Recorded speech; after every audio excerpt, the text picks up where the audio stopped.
The U.S. enjoys a wealth of every type of renewable energy resource.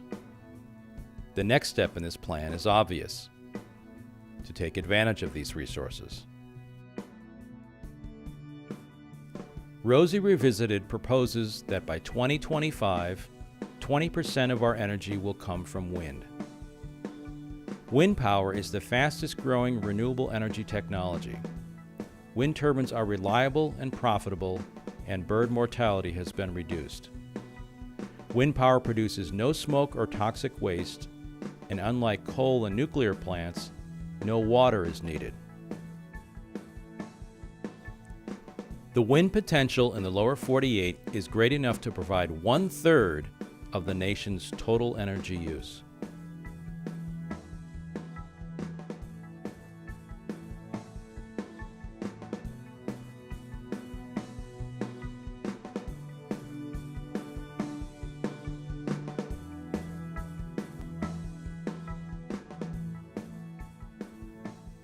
Solar power has the greatest potential to supply energy sustainably into the future.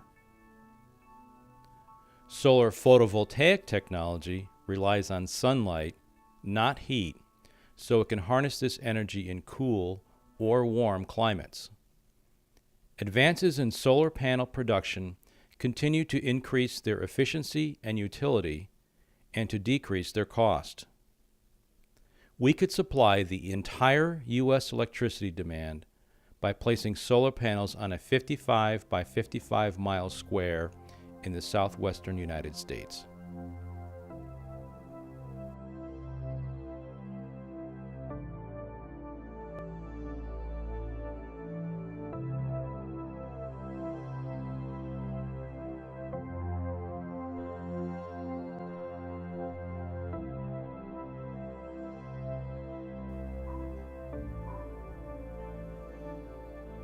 Rosie Revisited proposes that by 2025, 12% of our energy will come from solar thermal power. Solar thermal systems capture solar radiation directly as heat energy. Solar thermal water heating systems can be as simple as a water-filled black tank placed on a rooftop. The sun's rays heat the water, which is used for the hot water supply or circulated to heat the building. These systems are low-tech and durable, and they are one of the most cost-effective forms of renewable energy. They are reliable in all climates.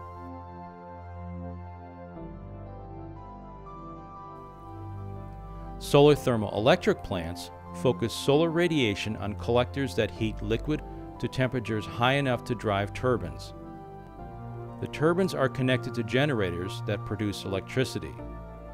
There are no emissions, and the plants can be equipped with storage mechanisms to enable power production after the sun goes down.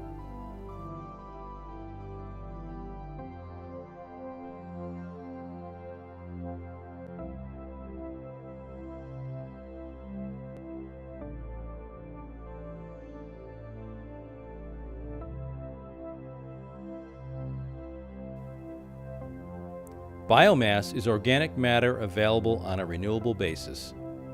When burned at a high enough temperature, biomass can be very clean and efficient.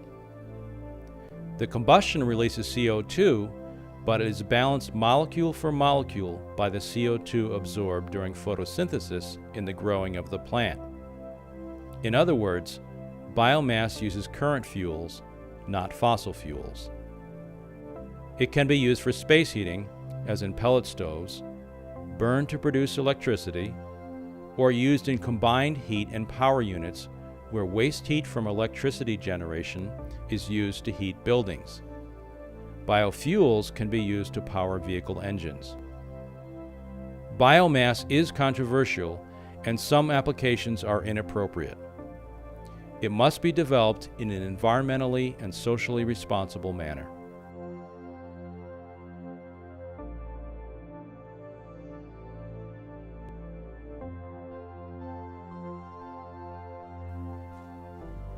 Wave and tidal energy production harness the powerful force of moving water. Tidal currents typically have the power potential of wind. Wave power is even greater. up to 10 times stronger than wind. Ocean power is an unstoppable 24/7 power source. The Wave Dragon captures overtopping waves in a reservoir above sea level.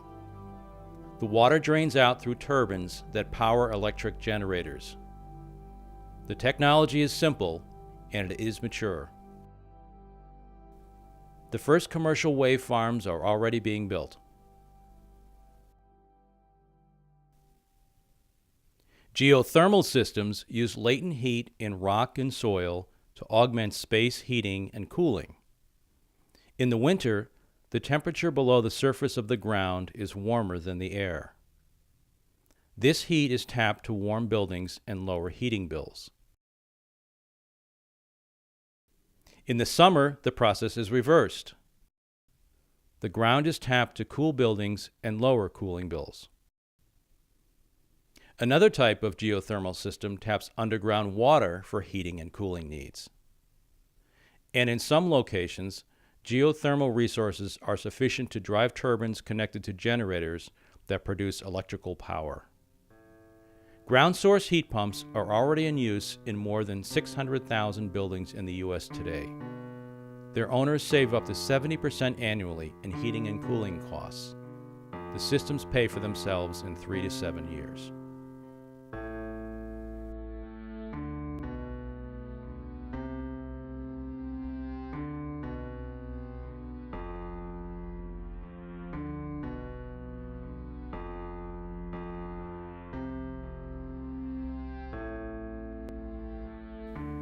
Throughout American history, national crises have spurred citizens to action for the benefit of their nation and of their neighbors.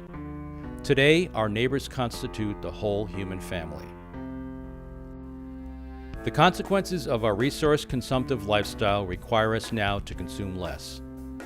The third part of the Rosie Revisited plan is to conserve and embrace lifestyle changes to reduce our energy needs.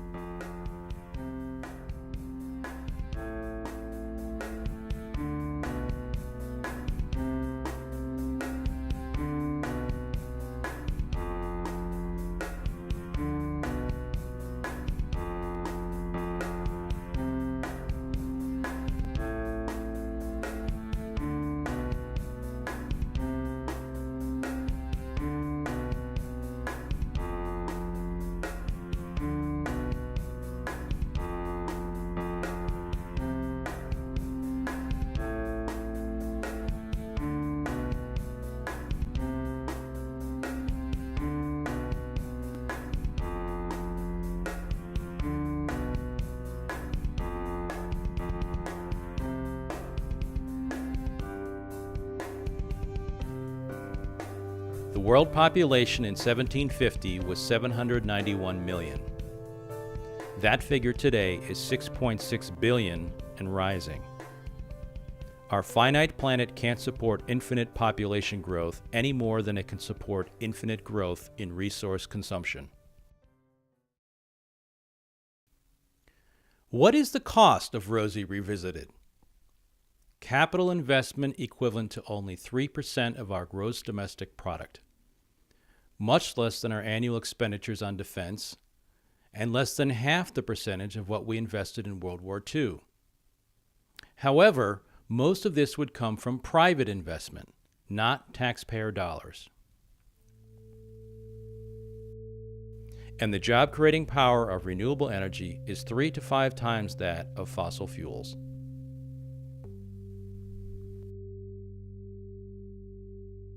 How can the U.S. help globalize Rosie Revisited?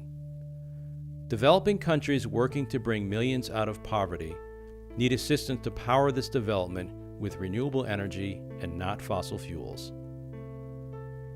An international renewable energy transfer fund, financed by a small tax on international currency transactions, would provide this mechanism. Developing countries are going to suffer the most from climate change. We are already seeing glacier melting in the west, sea level rise on the east coast, and also an increasing number of extreme weather events such as droughts, floods, and typhoons.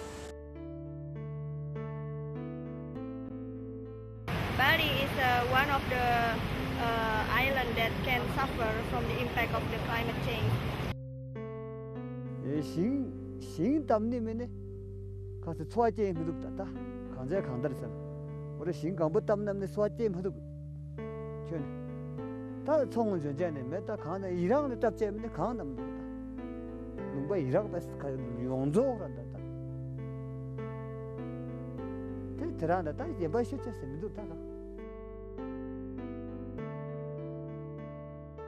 Estamos sintiendo el cambio climático, ¿no? Que está afectando fuertemente, ¿no?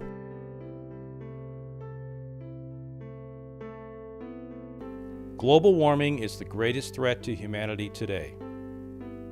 We can address this problem and make the U.S. energy independent using resources and technology already available to us. All we are lacking is political will. It is time for American citizens to unite as we have before. We must demand of our government leaders that they phase out fossil fuels as fast as possible here at home and challenge the rest of the world to do the same.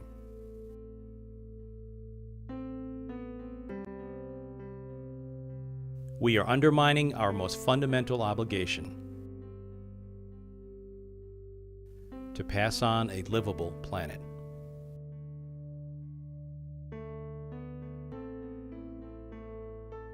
There isn't a day to waste.